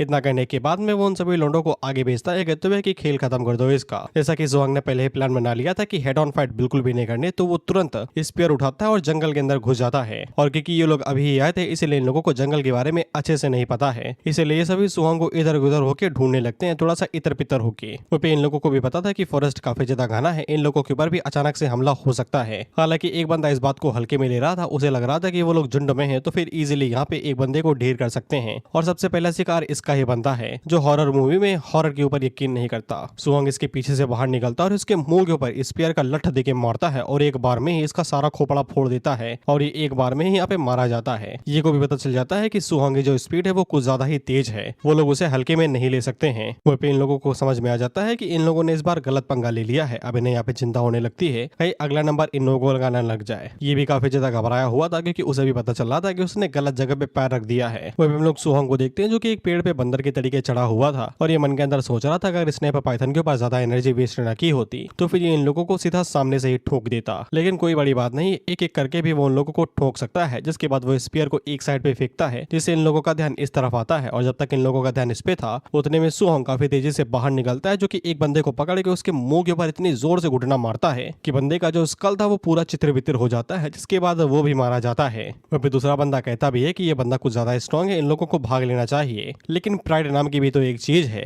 इसलिए ये यहीं पे ही रुकता है, ये कहते हुए कि आज वो उसे मार के ही जाएगा चाहे जो कुछ भी हो जाए। उतने में सुहोंग और भी तेजी से आगे बढ़ता है, जिसके बाद वो दूसरे बंदे के मुंह को भी पकड़ता और उसे जमीन के अंदर घुसा देता है। और जब तक ये खुद को संभाल पाता, समझ पाता कि क्या हो रहा है, उतने में सुहोंग उसके भी पीछे से बाहर निकलता है। और ये जब तक पलटता तब तक सुहोंग वहां से निकल चुका था, जिसके बाद जब वो जैसे ही पीछे मुड़ता है तैसे ही सुहोंग उसके पीछे से बाहर निकलता है। लेकिन ये को इसके बारे में पता चल जाता है, जिसके बाद वो पीछे मुड़ के उसके ऊपर यहाँ पे वाइड पियर्सिंग फिंगर का इस्तेमाल करता है, जो कि एक तरीके से बंदूक की गोली ही मानो। हालांकि सुहोंग उसको इजीली डॉज कर लेता है, इसलिए वो पियर्सिंग बुलेट सीधा जाके पेड़ पे लगती है और पेड़ के दो टुकड़े हो जाते हैं। जिसके बाद ये जहाँ पे सुहोंग दिखाई देता वहाँ पे वाइड पियर्सिंग इस फिंगर का इस्तेमाल करता, लेकिन इसका निशाना खराब था या फिर सुहोंग की स्पीड ज्यादा तेज थी। वहीं पे सुहोंग को पता चल जाता है कि ये पावर कुछ ज्यादा ही हाई है, ये martial art skill low grade की हो ही नहीं सकती, ये पक्का बी रैंक की होगी और उसे सावधान रहना पड़ेगा, क्योंकि अगर ये उसे छू भी गई तो फिर वो अपने बाजुओं से हाथ धो बैठ सकता है। जिसके बाद ये कुछ ऐसा कह देता है जो उसे नहीं कहना चाहिए था। वो सुहोंग से कहता है कि साले तेरा चेहरा मैंने याद कर लिया है, एक बार मैं यहाँ से निकल जाऊं जिसके बाद मैं तेरी पूरी फैमिली की बिल्डिंग सेट कर दूंगा।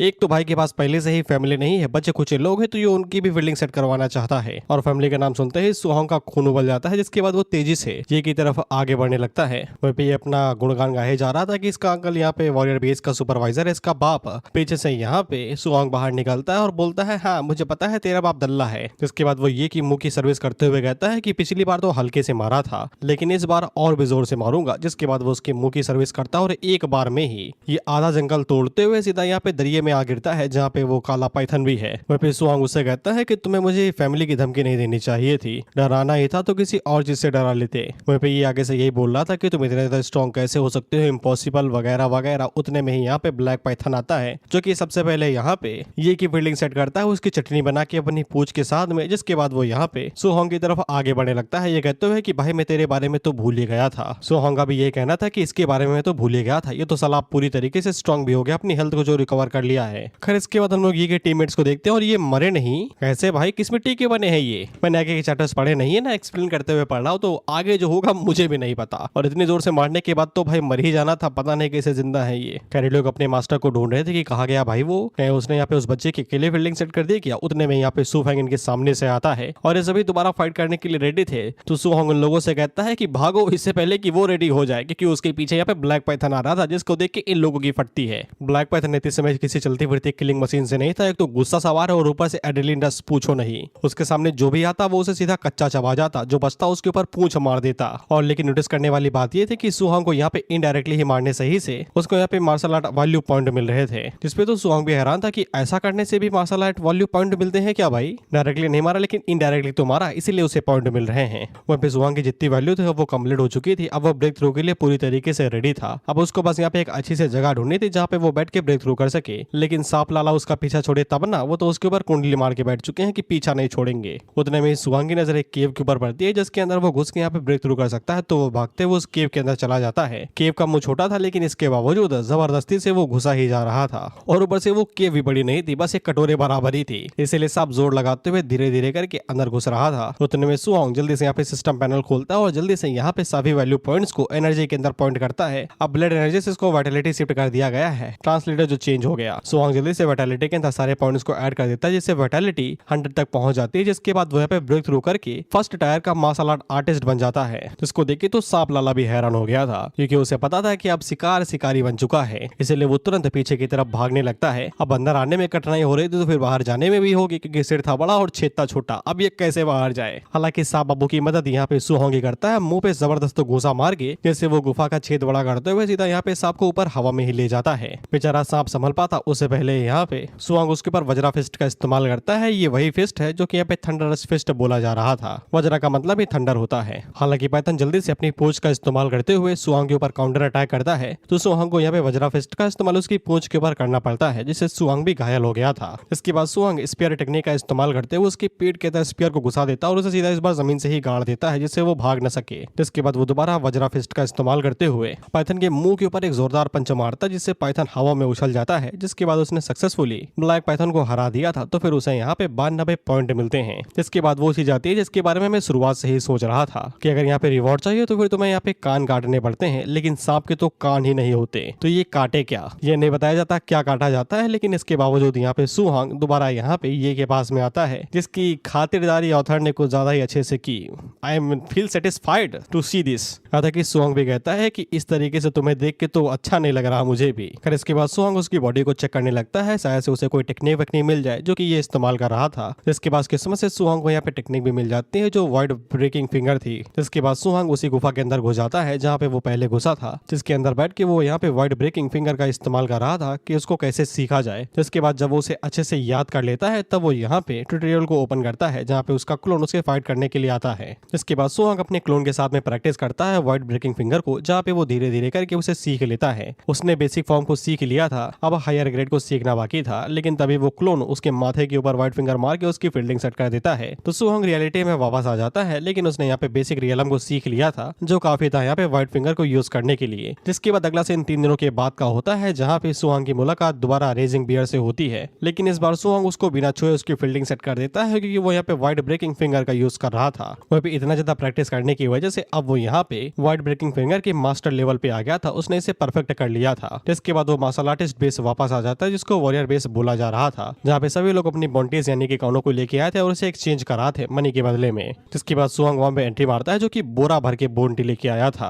उसने यहाँ पे 72 इनिशियल स्टेज के फ्यूरियस बीस्ट को मारा था, 83 मिडिल स्टेज के और 17 हाई स्टेज के। जिसको सुन के सभी लोग हैरान हो जाते हैं क्योंकि आज तक कभी किसी ने इतने ज्यादा बीस्टों को नहीं मारा था। इस पे तो यहाँ पे सुहांग भी हैरान हो जाता है क्योंकि इससे वो काफी ज्यादा अटेंशन अपनी तरफ खींच सकता है जो उसे नहीं करनी चाहिए। क्रेज के बाद माहौल अचानक से यहाँ पे बिगड़ जाता है क्योंकि हम लोग देखते हैं कि कोई दरवाजा तोड़ के गुस्से में बाहर निकलता है, जो कि और कोई नहीं ये का अंकल ही था, जिसको पता चल गया था कि उसका चेला यहाँ पे मारा गया है। इसलिए उन सभी लोगों से कहता है कि कोई भी बेस को छोड़ के नहीं जाना चाहिए, पूरे बेस को लॉक कर दो। बंद आगे से पूछता है कि मालिक हुआ क्या है ये तो बताओ। बाय द वे इसका नाम ये की है, जिसको हम लोग ये का अंकल ही बोलेंगे। ये का अंकल आगे से बताता है कि उसका बेटा और उसके 4 मार्शल आर्टिस्ट दोस्त एक साथ गए थे और वो सभी यहाँ पे मारे गए हैं। जिसपे वो सभी लोग सुन के हैरान तो होते हैं, लेकिन कोई भी दुख नहीं होता क्योंकि हर कोई उसकी फील्डिंग सेट करना चाहता होगा, लेकिन कर नहीं पाते होंगे उसके अंकल की वजह से। मैंने बताया ना कोई भी दुखी नहीं होता, सबके सब खुश हैं। शायद से वो भी इन लोगों की बेस्ट चुराया करता होगा जैसा वो यहाँ पे सुहांग के साथ करना चाहता था, लेकिन किस्मत ने इस बार बाल्टी मार दी। ये अंकल आगे से बताता है कि ये फैंग की बॉडी के अंदर से यहाँ पे एक बी क्लास की मार्शल आर्ट मैनुअल गायब है, इसलिए जो भी लोग यहाँ पे आए हुए हैं उन सभी की बॉडी सर्च होगी और बिना सस्पेंशन क्लियर करे कोई भी यहाँ से नहीं जा सकेगा। वहीं पे सुहांग को पूरा यकीन था कि यहाँ पे पाइथन ने उन सभी को मारा है, इसलिए वो लोग उसके पीछे तो नहीं आने चाहिए क्योंकि उसने कोई सबूत ही नहीं छोड़े थे। उसी टाइम पे जो बंदी यहाँ पे कानों को गिनती है ना, वो जाके यहाँ पे अंकल के बताती है कि ये बंदा यहाँ पे बोरा भर के कानों को लेके आया था, जिससे सुहांग को समझ में आ जाता है कि उसकी फील्डिंग लोड हो चुकी है, बस सेट होना बाकी है। जिसके बाद ये का अंकल सुहांग के पास जाता है और उससे कहता है कि मैंने सुना कि तुमने यहाँ पे कई सारे बीस्टों को मारा है, तुम्हारे पास तो कमाल की स्किल्स हैं। वो लड़की आगे यहाँ पे कहती है कि ये सिर्फ अर्ली स्टेज का बंदा है, ये यहाँ पे इतने सभी बीस्ट को अकेला कैसे मार सकता है। इसने पक्का यहाँ पे ये के जो सुकार है उनके ऊपर यहाँ पे घात लगाई की हो गई या फिर उसने उन्हें लूट लिया होगा, इसको सर्च करो अच्छे से। जिसपे दो गार्ड आगे बढ़ते हैं जो कि यहाँ पे पावर का जलवा दिखाते हुए सुहांग से कह रहे थे कि कुछ भी रजिस्ट न करना बच्चे, नहीं तो चीजें थोड़ी सी घटिया हो सकती हैं। लेकिन मिली सेकंड के अंदर स्पीयर उनके पास आके रुकता है, जिसपे वो गार्ड भी घबरा जाता है और पूछता है कि क्या कर रहे हो, और वो यही सोचता है कि इतनी जल्दी यहाँ पे स्पीयर को बाहर निकाला कि उसे पता ही नहीं चला। सुहांग उन लोगों को बताता है कि वो यहाँ पे स्टार सिटी के अंदर स्टूडेंट है, वो भी नंबर 1 स्टूडेंट। क्या वो लोग सच में उसे अभी भी सर्च करना चाहते हैं? बाय द वे शायद से यहाँ पे सुहांग के स्कूल का जो प्रिंसिपल है वो कुछ ज्यादा ही सीरियस है अपने बच्चों की प्रायोरिटी को लेके। बेसिकली यहाँ पे अंकल यही सोचता है कि यहाँ पे इस स्कूल का जो प्रिंसिपल है वो एक साइको टाइप में है जो कि अपने स्टूडेंट को कुछ ज्यादा ही चाहता है। इसलिए अगर वो लोग बेफालतू में यहाँ पे सुहांग के साथ मंगा लेंगे तो फिर शायद से चीजें कुछ ज्यादा ही खतरनाक हो सके। लेकिन इसके बावजूद वो यहाँ पे सुहांग के ऊपर से शक हटा ही नहीं रहा था। या तो इसने सच में यहाँ पे ये की बिल्डिंग सेट की होगी या फिर ये कुछ ज्यादा ही बड़ा जीनियस है और इसने अकेले ही यहाँ पे उन सभी बिस्टरों को हंट किया होगा। और अगर ये लोग कुछ भी गलत करते हैं तो फिर वो लोग उसे गुस्सा ही दे देंगे। अगर ये प्रिंसिपल को जाके बताएगा तो प्रिंसिपल आके इनकी गुद्दी दबोचेगा। इसलिए ये का अंकल आगे बढ़ता है जो कि सुहांग से कहता है कि उसके नेफ्यू के ऊपर हमला हुआ है और उनकी फैमिली टेक्निक चोरी हो गई है और वो यहाँ पे कल्प्रिट को पकड़ना चाहता है, तो फिर वो पक्का यहाँ पे कोऑपरेट करेगा ना उन लोगों के साथ में। जिसपे सुहांग उसे कहता है क्या तुम्हें यकीन है कि तुम किसी गलत पर्सन को यहाँ पे अक्यूज नहीं कर रहे हो? जिसपे ये का अंकल आगे से कहता है कि मैं तुम्हें 10,000 दूंगा कंपनसेशन के तौर पे अगर तुम अपनी बॉडी को सर्च करने दे देते हो। जिसपे सुहांग आगे से कहता है कि मौका मिल रहा है तो फिर लपेट लो ना। वो आगे से कहता है 30,000, क्योंकि भाई को पूरा यकीन है कि ये लोग यहाँ पे उसके पास कुछ भी नहीं ढूंढ पाएंगे, क्योंकि एक तो यहाँ पे उन लोगों को पाइथन ने मारा है और ऊपर से इसके पास कोई टेक्निक है ही नहीं, जिसके लिए ये अंकल मान जाता है। जिसके बाद वो सभी आगे बढ़ते हैं और यहाँ पे सुहोंग की पूरी बॉडी सर्च करते हैं। इनका बचले इसे नंगा करवा लेते ये, लेकिन वो करवा नहीं सकते हैं ना। खैर वो सभी बॉडीगार्ड सुहोंग को चेक करते हैं और उसके पास कुछ भी नहीं निकलता है। तो फिर अंकल आगे से कहता है कि 30,000 दो और इसे जाने दो। वही भी सुहांग ने पहले यहाँ पे उस पूरी किताब को जला के रख कर दिया था जब उसने यहाँ पे पूरी टेक्निक को याद कर लिया था। इसके बाद सुहांग तो यहाँ निकल जाता है, लेकिन बाकी सभी लोगों की फील्डिंग सेट हो जाती है। उन लोगों को सर्च किया जा रहा था। वही पे सुहांग मन के अंदर सोचता है कि उसे एक खास तरीके की टेक्निक की जरूरत है। इसका नाम गाइडेंस टेक्निक बता रहे हैं, पता नहीं ये क्या चीज है, आगे पता चलेगी। लेकिन सुहांग को वो टेक्निक चाहिए थी। वही पे हम लोग सुहांग को देखते हैं जो कि अपने होटल रूम के अंदर आ गया था, जहाँ पे इसके पास 534 पॉइंट थे। अब ये 534 पॉइंट इसलिए आए हैं क्योंकि इसने यहाँ पे वर्ड सेटरिंग फिंगर का इस्तेमाल करते हुए पता नहीं कितने बीस्टों को हंट किया था। उसका फोकस उतने टाइम पे सिर्फ यहाँ पे फिंगर के ऊपर था, इसलिए वो ज्यादातर फोकस सिर्फ बीस्टों को मारने पे ही लगा रहा था। तो पॉइंट्स के बारे में इसे कुछ भी नहीं पता। वहीं पे सुहांग को पता चला था कि इसकी वाइटलिटी यहाँ पे इसके स्टेज को डिपेंड करती है। अगर इसकी वाइटलिटी 100 है तो फिर ये अरियर स्टेज के अंदर है। अगर इसकी वाइटलिटी 200 है तो फिर ये मिड स्टेज के अंदर है। इसलिए अगर ये अपने सभी पॉइंट्स को वाइटलिटी के अंदर डाल देगा तो फिर ये काफी जल्दी जल्दी राइज करेगा, लेकिन ये लॉस भी होगा क्योंकि वाइटलिटी के साथ में बाकी चीजों को भी इंप्रूव करना जरूरत है। जैसे कि इसने अभी तक यहाँ पे स्प्रिट के अंदर कोई भी पॉइंट नहीं डाले थे, इसलिए वो सबसे पहले स्प्रिट के अंदर पॉइंट्स को डालता है। हालांकि स्प्रिट के अंदर पॉइंट डालने से इसे कुछ भी महसूस नहीं होता, लेकिन इसका जो मोटल फ्रेम था वो यहाँ पे मजबूत हो रहा था। बेसिकली पूरी बॉडी के ऊपर इफेक्ट पड़ रहा था। जिसके बाद वो वाइटलिटी के अंदर पॉइंट डालना शुरू करता है और वो पूरे वाइटलिटी के अंदर 200 पॉइंट डाल देता है। और इसकी वाइटलिटी और बाकी सभी चीजें बढ़ जाने की वजह से अचानक से इसकी फॉर्म चेंज हो जाती है। बेसिकली इसके मसल्स इतने ज्यादा बड़े हो गए थे कि इसकी बॉडी यहाँ पे जॉइंट हो जाती है, लेकिन बाद में ये दोबारा अपनी नॉर्मल फॉर्म में भी आ जाता है। नहीं तो ये घर वालों से यही कहता है कि पता नहीं क्या खा लिया था, सेहत बढ़ गई मेरी। और ये उस फॉर्म को नाम यहाँ पे मसल बाउंड फॉर्म देता है। जिसके बाद ये भागते हुए मार्शल आर्टिस्ट एसोसिएशन के अंदर आ जाता है। ये एसोसिएशन एक ऐसी जगह है जहाँ पे तुम्हें अपना डिग्री मिलता है कि तुम कौन से रैंक के कौन से मार्शल आर्टिस्ट हो। इसलिए रिसेप्शनिस्ट सुहोंग को बता रहे थे कि यहाँ पे अगर तुम्हें फर्स्ट रैंक की मार्शल आर्टिस्ट रैंक हासिल करनी है तो फिर तुम्हारी वाइटलिटी कम से कम 100 होनी चाहिए और तुम्हारी कॉम्बैक्ट पावर कम से कम 1000 के आसपास होनी चाहिए। और फिर कुछ लोग सुहोंग को देख के कहते हैं कि ये बंदा यहाँ पे अकेले आया है, इसका कोई मास्टर नहीं है क्या। जिस पे दूसरा बंदा आगे से कहता है कि शायद से बस ये मजे के लिए आया होगा ताकि ये पैसे पानी में बहा सके। इसके बाद यहाँ पे एक बंदे का टेस्ट चल रहा था जिसकी वाइटलिटी 102 थी और उसकी कॉम्बैक्ट पावर यहाँ पे 992 थी, यानी कि वो असाइनमेंट फेल कर गया। इसके बाद यहाँ पे लिमिंग नाम का एक बंदा बाहर निकलता है जिसकी वाइटलिटी यहाँ पे 105 थी। इसके बाद उसका अगला टेस्ट कॉम्बैक्ट पावर का था। जिसके बाद वो जाके कॉम्बैक्ट पावर के ऊपर पंच मारता है तो फिर इसकी कॉम्बैक्ट पावर 1763 थी, जिससे वो असाइनमेंट को पास कर लेता है और ये यहाँ पे मिड रैंक का मार्शल आर्टिस्ट बन जाता है। वहीं पे ये बंदा काफी ज्यादा फेमस था क्योंकि ये थंडर डोजो से आता है जहाँ पे हमारा सुहोंग पहले भी गया हुआ था और साथ में लिमिंग का डिसेबल भी था, यानी कि वही टीचर जो कि यहाँ पे सुहोंग से माफी मांगा था। वो पता नहीं इन लोगों को क्या दिक्कत है, ये फालतू में सुहोंग को उंगल करते रहते हैं। वो बंदा जाते हुए कहता है तेरी बारी पहली है, और वो मन के अंदर सोचता है कि मैं तो जीनियस हूँ, जीनियस, इतनी कम उम्र में यहाँ पे फर्स्ट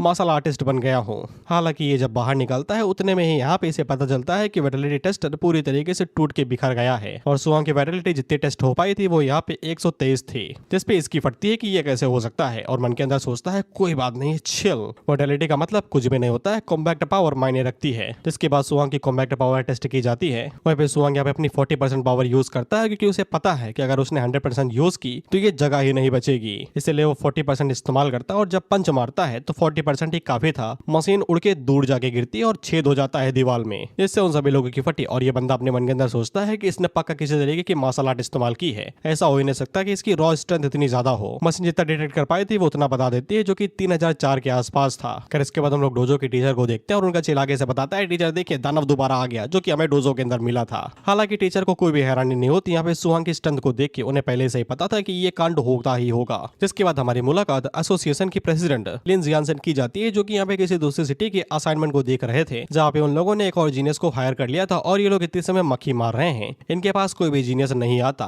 और अगर ऐसा ही चलता रहा तो इसकी नौकरी यहाँ पे जा सकती है। उतने में एक चिल्ला के इसे बताता है कि दीदी हमारे पास मॉन्स्टर आया है, मॉन्स्टर, जल्दी से चलिए देखिए नहीं तो और भी चीजें तोड़ देगा। वो मेंबर लिंजिया को आगे भी बताता है कि वो सिर्फ फर्स्ट रैंक पे है, लेकिन इसके बावजूद उसने यहाँ पे अपनी रॉ फिजिकल स्ट्रेंथ के बलबूते पे उसने कॉम्बैक्ट पावर यहाँ पे 3000 के ऊपर हिट की है। ये सुन के तो लिन जियान के भी कान खड़े हो जाते हैं क्योंकि उसको यही तो चाहिए था, अब ये पेपर के अंदर छपवा देगी। जिसके बाद हम लोग सुहांग को देखते हैं और एक बंदा उसे बता रहा था कि वो उसके साथ चलेगा, जिसके बाद वो उसकी आइडेंटिटी को यहाँ पे मार्शल आर्टिस्ट के तौर पे रजिस्टर कर देगा, जिसके बाद उसे यहाँ पे मंथली खर्चा मिलने लगेगा। जैसा कि सुहांग ने पहले ही बता दिया था कि यहाँ पे जो मार्शल आर्टिस्ट होते हैं उन्हें यहाँ पे मंथली खर्चा मिलता है सरकार की तरफ से, अगर वो एक बार मार्शल आर्टिस्ट वाली आइडेंटिटी यहाँ पे हासिल कर लेते हैं तो। लेकिन उसी टाइम में यहाँ पे लिन जियान आती है, जो कि अपने बंदे से कहती है कि इसको मैं देख लूंगी, तुम अपना काम रखो। तो इसके बाद वो सुहांग को अपने बारे में बताती है कि वो यहाँ की एसोसिएशन ब्रांच की प्रेसिडेंट है। वह पे सुहांग ने लिन जियान के बारे में काफी कुछ पहले से ही सुन रखा था, क्योंकि उसे पता था कि एसोसिएशन की जो प्रेसिडेंट है वो यहाँ पे 5th रैंक की मार्शल आर्टिस्ट है। इसके बाद अगला से लिन जियान के ऑफिस का होता है, जहाँ पे लिन जियान उसे बता रहे थे कि तुम उसी स्केल से हो ना, तुम्हारे प्रिंसिपल ने मुझे बताया था कि आजकल टैलेंटेड बच्चे मिलते ही नहीं है और उसके पूरे स्कूल के अंदर ऑर्डिनरी बच्चे भरे पड़े हैं, लेकिन किसी ने सोचा था कि वो मुझसे झूठ बोल रहा है और उसने तुम्हारे जैसा इतना बड़ा जीनियस मुझसे छुपा के रखा। सुहांग सीधा मुद्दे की बात करता है, ये कहते हुए कि तुम मुझे ऑफिस में क्यों लेके आए, तुम तो मुझे यहाँ पे रजिस्ट्रेशन ऑफिस लेके जाने वाली थी ना, ताकि मुझे यहाँ पे मेरी मार्शल आर्ट वाली आइडेंटिटी मिल सके और मंथली खर्चा और साथ ही में गाइडेंस टेक्निक भी।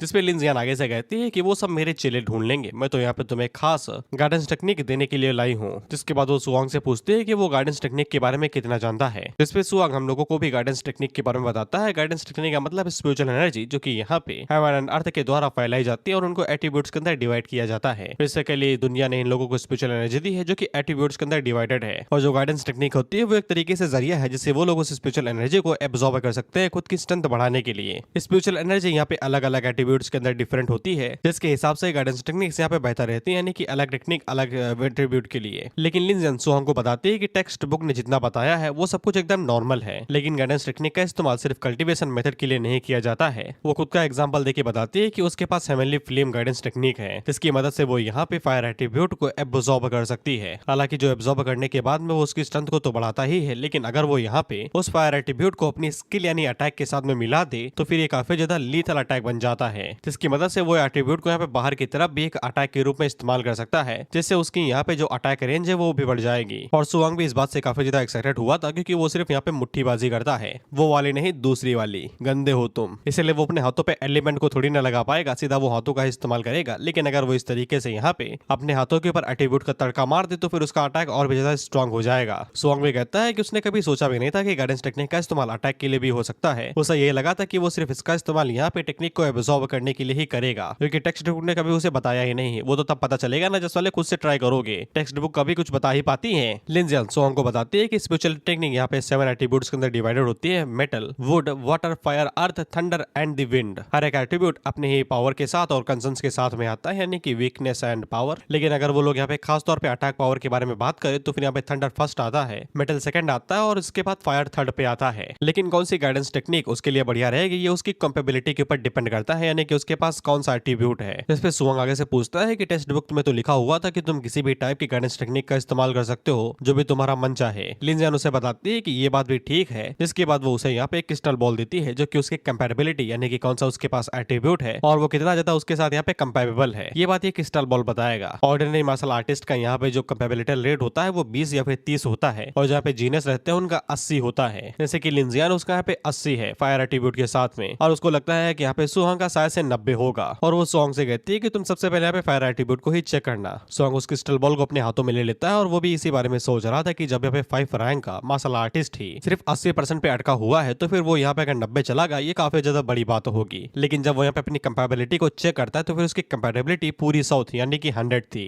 इसको देख के लिन जियान काफी ज्यादा हैरान होती है, और वो सुहांग से कहती है कि तुम्हें इसका मतलब पता है। जिसपे सुहांग आगे से कहता है मुझे क्या पता यार। तो लिन जियान उसे बताती है इसका मतलब ये है कि तुम यहाँ पे फायर एट्रीब्यूट को 100% तक एब्जॉर्ब कर सकते हो, तुम एक कण भी नहीं छोड़ोगे बाहर। और वो खुद का एग्जांपल देते हुए बताते हैं कि उसकी कंपैटिबिलिटी यहाँ पे 80% है, तो वो ज्यादातर फायर एट्रीब्यूट तो एब्जॉर्ब कर लेते हैं, लेकिन फिर भी वो यहाँ पे 2% छोड़ ही देती है, सॉरी 20%। इसीलिए वो यहाँ पे 5th रैंक की मार्शल आर्टिस्ट है, और स्टार सिटी की मार्शल प्रेसिडेंट भी, और एसोसिएशन की प्रेसिडेंट भी। लेकिन सुहांग के जो फ्यूचर अचीवमेंट्स होंगे वो यहाँ पे उससे भी ज्यादा हाई होंगे, क्योंकि वो यहाँ पे 100% कैपेबिलिटी के साथ में आता है। हालांकि उसने कभी सोचा भी नहीं था कि इस तरीके की पिछड़ी हुई जगह में भी कोई ऐसा टैलेंट निकाल के आएगा जो कि यहाँ पे इंपीरियल सिटी या फिर किसी कैपिटल रीजन से भी कम नहीं होगा। इसलिए सुहांग अपने मन के अंदर सोचता है कि उसका फायर एट्रीब्यूट बुरा नहीं गया तो फिर उसे थंडर एट्रीब्यूट भी चेक करना चाहिए, क्योंकि उसके पास थंडर एट्रीब्यूट भी है। जिसके बाद वह थंडर एट्रीब्यूट को चेक करता है तो वो भी यहाँ पे पूरा 100% पे आया था, जिसको देख के लिन जियान बहुत ज्यादा हैरान होती है, क्योंकि उसने यह पहली बार देखा था कि यहाँ पे डुअल एट्रीब्यूट भी पूरी 100% कैपेबिलिटी के साथ में आते हैं। और वो तो सुहांग को यहाँ पे दरिंदा ही बोल देती है कि इसके सामने तो कोई नहीं टिकने वाला। लेकिन यही नहीं, सुहांग कहता है कि अभी और सुनिए। जिसके बाद वह विंड एट्रीब्यूट एट्रीब्यूट भी चेक करता है, वो भी 100% आता है। जिस पे लिंजियान आगे से कहती है बस करो भाई, कितना जलाओगे है। जिसके बाद अगला सीन कुछ मिनट्स के बाद का होता है और यहाँ पे लिंजियान का पूरा दिमाग खराब हो गया था, क्योंकि सुहांग के जितने एट्रीब्यूट थे वो सभी यहाँ पे 100% कैपेबिलिटी के साथ में आते हैं। हमें बताया नहीं गया कि उसके पास सातों एट्रीब्यूट है या नहीं, लेकिन जितने भी थे वो सभी पूरी 100% कैपेबिलिटी के साथ में थे। लिंजियान हम लोगों को बताती है कि वो यहाँ पे अपने आप को टॉप टायर जीने समझा करती थी, क्योंकि वो 30 की उम्र में भी यहाँ पे 5 रैंक की मार्शल आर्टिस्ट बन गई एज अ फिनिक्स फेदर। लेकिन जब उसका सामना किसी ऐसे अपोनेंट से हुआ जो कि यहाँ पे कॉमन सेंस को पूरी तरीके से नजरअंदाज कर दे, बेसिकली वो ज्यादा शक्तिशाली हो, तब उसे पता चला कि वो भी एक ऑर्डिनरी पर्सन ही है उसके सामने। और तब उसे पता चला था कि यहाँ पे कुछ ऐसी चीजें भी एग्जिस्ट करती हैं जो कि यहाँ पे कॉमन सेंस को पूरी तरीके से इग्नोर करती हैं, और उनका सामना भी सिर्फ कुछ ऐसे ही लोग कर सकते हैं जो कि यहाँ पे उसके ही विपरीत हो, यानी कि वो भी यहाँ पे कॉमन सेंस को पूरी तरीके से इग्नोर करते हो, यानी कि अपोनेंट जितना ही स्ट्रांग हो। और ऐसी चीजों के बारे में ऑर्डिनरी लोगों को कभी भी पता ही नहीं चल सकता कि ऐसी चीजें भी एग्जिस्ट करती हैं। वह फिर सुहांग अपने मन के अंदर सोचता है अगर वो यहाँ पे सातों एट्रीब्यूट्स को सिर्फ एक एट्रीब्यूट के ऊपर फोकस करेगा तो फिर उसे ये बहुत बड़ी यहाँ पे वेस्ट लग रही थी। इसलिए वो यहाँ पे लिंजियान से कहता है क्या उसके पास यहाँ पे सभी एट्रीब्यूट्स की कॉपी है जिनकी मदद से वो यहाँ पे सातों एट्रीब्यूट को प्रैक्टिस कर सके। जिस पे लिंजियान उसे यहाँ पे चारों आंखों से देखती है और उससे कहती है कि ह्यूमन एनर्जी लिमिटेड होती है, तुम्हारे पास बढ़िया टैलेंट है, लेकिन फिर भी सिर्फ एक या फिर दो चीजों के ऊपर फोकस करो, यानी कि दो एट्रीब्यूट के ऊपर, तो ही बढ़िया रहेगा। जिसके बाद उसे बताती है कि पास्ट में कई सारे लोगों के पास यहाँ पे सातों एट्रीब्यूट थे और वो लोग यहाँ पे सातों को अच्छे से ट्रेन करना चाहते थे, लेकिन एनर्जी लिमिटेड होने की वजह से वो सिर्फ यहाँ पे फर्स्ट रैंक पे ही अटके रह गए, क्योंकि वो सातों एट्रीब्यूट के ऊपर फोकस कर रहे थे। लेकिन सुहांग आगे से कहता है कि वो भी इस चीज के ऊपर डिसाइड नहीं करेगा, वो पे उन सभी को एक एक करके ट्राई करेगा, जिसके बाद सोचेगा कि किस पे ऊपर फोकस करना है। इसके लिए लिंजियान उसे कहती है कि जैसे तुम्हारी मर्जी, लेकिन अपने टैलेंट को वेस्ट न करना, सोच समझ के करना। लिंजियान उसे पूछती है कि तुम्हारा स्कूल एग्जाम भी बहुत ही जल्द होने वाला है ना, जिसपे सुहांग आगे से पूछता है लेकिन आपको इसमें क्या दिक्कत है, आपको इसमें क्या इंटरेस्ट है। इस पे लिंजियान उसको बताती है कि यहाँ पे ऑल 7 बैटलफील्ड के अंदर बहुत ज्यादा गर्मा गर्मी का माहौल है, क्योंकि मेरिडिया रेस और साथ ही में ह्यूमन रेस दोनों किसी भी टाइम पे एक दूसरे के साथ भिड़ सकती हैं। इसी वजह से जो यहाँ पे निशान है यानी कि देश है, वो यहाँ पे रिसोर्स को जीनियस के लिए बचा के रख रहा है और उन्हें यहाँ पे दे भी रहा है, और वो सभी जीनियस एक ट्रेनिंग कैंप के अंदर होते हैं। इसलिए लिंजियान भी उसको एक ट्रेनिंग कैंप के अंदर यहाँ पे रिकमेंड करना चाहती है, जिसकी मदद से वो यहाँ पे स्ट्रॉन्ग हो जाएगा और उसको काफी सारे पैसे भी मिलेंगे। ऑफ कोर्स लिंजियान का भी कोई फायदा होगा, लेकिन इस चीज के लिए साउजियन को यहाँ पे स्कूल एग्जाम के अंदर फर्स्ट पोजीशन हासिल करनी पड़ेगी, तभी वो उसको यहाँ पे एक स्लॉट रिकमेंड कर पाएगी। सुहांग जैसे यहाँ पे वॉर के बारे में सुनता है तो फिर उसका दिमाग भी काफी ज्यादा खराब हो जाता है, क्योंकि वॉर की वजह से यहाँ पे सुहांग जैसे जितने भी यंग लोग थे उन लोगों ने कई सारे यहाँ पे अपने रिश्तेदारों को खो दिया था, खासकर पेरेंट्स को, और उसके पास सिर्फ अंकल और आंटी ही बचे हुए हैं। इसलिए वो यहाँ पे इस चीज के लिए काफी ज्यादा मेहनत करना चाहता है, क्योंकि वो ऐसी चीज कभी भी दोबारा नहीं होने देना चाहता, जिसके चलते यहाँ पे और भी लोग अपने पेरेंट्स को खो दे। जिसके बाद अगला सीन सुहांग के घर का होता है, जहाँ पे सुहांग अपने घर वालों को बताता है कि अब वो एक ऑफिशियली मार्शल आर्टिस्ट बन गया है, जिसपे सुहांग के अंकल और आंटी काफी ज्यादा खुश होते हैं, क्योंकि अब उन्हें यहाँ पे कोई भी चिंता नहीं थी, क्योंकि सुहांग का फ्यूचर अब काफी ज्यादा बढ़िया है। सुहांग उन लोगों को ये भी बता देता है कि उसे यहाँ पे मंथली 10,000 रुपए हर महीना मिलेंगे, इसलिए अब यहाँ पे उसके अंकल को और ज्यादा मेहनत वाला काम करने की जरूरत नहीं है, जिसपे अंकल भी आगे से खुश हो जाते हैं। जिसके बाद हम लोग सुहांग को छत पर बैठ के कल्टीवेट करता हुआ देखते हैं, जहाँ पे सुहांग बिल्कुल वही चीज ट्राई कर रहा था जो कि उसे लिंजियान ने बताई थी कि एनर्जी को एब्जॉर्ब करने के बाद में उसको तुम यहाँ पे एक्सप्लोजिव पावर की तरीके भी इस्तेमाल कर सकते हो, बस उसे अपने हाथों की तरफ गोल गोल घुमा लो। सुहांग बिल्कुल ऐसा ही कर रहा था, लेकिन इसके बावजूद उसका जो यहाँ पे पावर फोर्स था वो बहुत ज्यादा कम था, जिसपे सुहांग को लगता है कि ऐसा इस वजह से हो रहा है क्योंकि उसकी गाइडेंस टेक्निक अभी सिर्फ बेसिक मास्टरी पे ही है, और टेक्निक को सीख जाने की वजह से विंडो के अंदर भी यहाँ पे गाइडेंस टेक्निक की एंट्री हो गई थी, हालांकि वो सिर्फ लेवल 1 पे थी। लिंजियान ने सुहांग को नहीं बताया था कि टेक्निक्स का भी लेवल होता है, जिसका मतलब यही है कि यहाँ पे टेक्निक्स का कोई लेवल नहीं होता, ये टेक्निक का लेवल सिर्फ और सिर्फ यहाँ पे सुहांग के सिस्टम की वजह से है, यानी कि वो यहाँ पे गाइडेंस टेक्निक के लेवल को भी बढ़ा सकता है, लेकिन सिर्फ खुद की एबिलिटी पे। वहीं पे सुहांग को पता नहीं था कि इसका लेवल अप कैसे किया जाए, तो वो डायरेक्ट 2 पॉइंट्स का इस्तेमाल करने के बारे में सोचता है, लेकिन जब होंगे तभी तो इस्तेमाल करेगा ना गधे, इसके पास 2 पॉइंट ही नहीं थे, तो ये भी के लिए उस चीज को इग्नोर मारता है और चुपचाप यहाँ पे सिर्फ कल्टीवेट करने के बारे में सोचता है। 1 घंटों के बाद में इसे पता चलता है कि इसके जितने भी एट्रीब्यूट हैं वो सभी लेवल 1 पे आ गए हैं, फिर वो चाहे थंडर हो,